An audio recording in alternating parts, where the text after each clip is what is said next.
میری بیوی 8 ماہ کی حاملہ تھی جب میں گرمی کی وجہ سے دوستوں کے ساتھ مری چلا گیا۔ میں ابھی مری میں ہی تھا جب مجھے خبر ملی کہ سیڑھیوں سے گر جانے کی وجہ سے میرے بچے اور بیوی کا انتقال ہو گیا۔ یہ سنتے ہی میری جان نکل گئی اور میں روتے ہوئے اگلے روز واپس گھر آ گیا۔ تب امی نے مجھے بتایا کہ بیوی اور بچے کو دفنا دیا گیا۔ میں بہت رویا تھا۔ اب میں روز شام کو اپنی بیوی اور بچے کی قبر پر جاتا۔ جب ایک دن مجھے رات میں اپنی بیوی کی بہت یاد آنے لگی، میں قبرستان چلا گیا۔ میں نے دیکھا کہ چادر پہنے ایک عورت میری بیوی کی قبر پر بیٹھی بہت رو رہی ہے، لیکن وہ عورت مجھے دیکھتے ہی وہاں سے بھاگنے لگی۔ میں بھی اس کے پیچھے بھاگا اور جیسے ہی میں نے اس کی چادر کھینچی، میرے تو جسم سے جان نکل گئی۔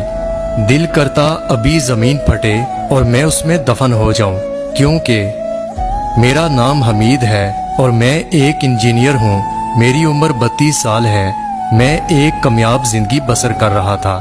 میں کراچی کا رہنے والا ہوں، لیکن میٹنگ کے سلسلے میں دوسرے شہر جانا ہوتا، کیونکہ جس کمپنی میں میں جاب کرتا ہوں اس کی دوسری برانچ دوسرے شہر میں ہے۔ میں ایک شادی شدہ مرد ہوں۔ میری بیوی کا نام سائمہ ہے۔ سائمہ اور میری ملاقات ایک بزنس میٹنگ میں ہوئی۔ وہ بھی ایک انجینئر ہے اور ہماری کمپنی کی دوسری برانچ جو کہ لاہور میں تھی، میری بیوی وہاں جاب کرتی تھی۔ 2 سال پہلے جب میں لاہور گیا تو وہاں میری ملاقات سائمہ سے ہوئی۔ پھر ہماری دوستی اور پھر دوستی محبت میں بدل گئی۔ تبھی ایک روز مجھے سائمہ کا فون آیا۔ میں اس وقت کراچی میں تھا۔ اس نے روتے ہوئے مجھے بتایا کہ اس کی امی اور بھائی اس کا نکاح کر رہے ہیں۔ وہ بہت رو رہی تھی اور اس کی یہ بات سنتے ہی میں بھی پریشان ہو گیا۔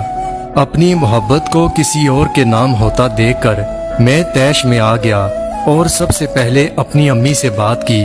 امی کے چہرے کا رنگ بالکل بدل گیا۔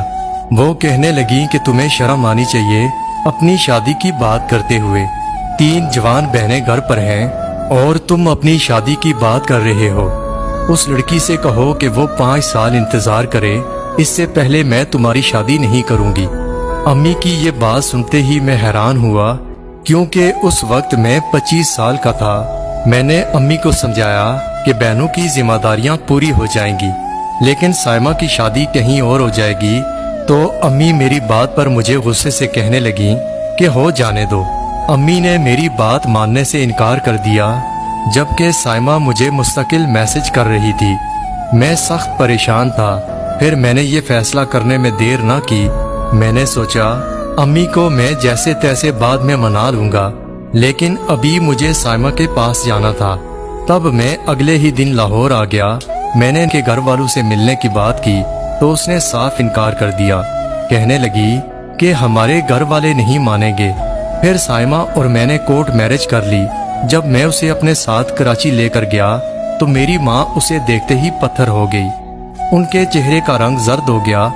میں سمجھا کہ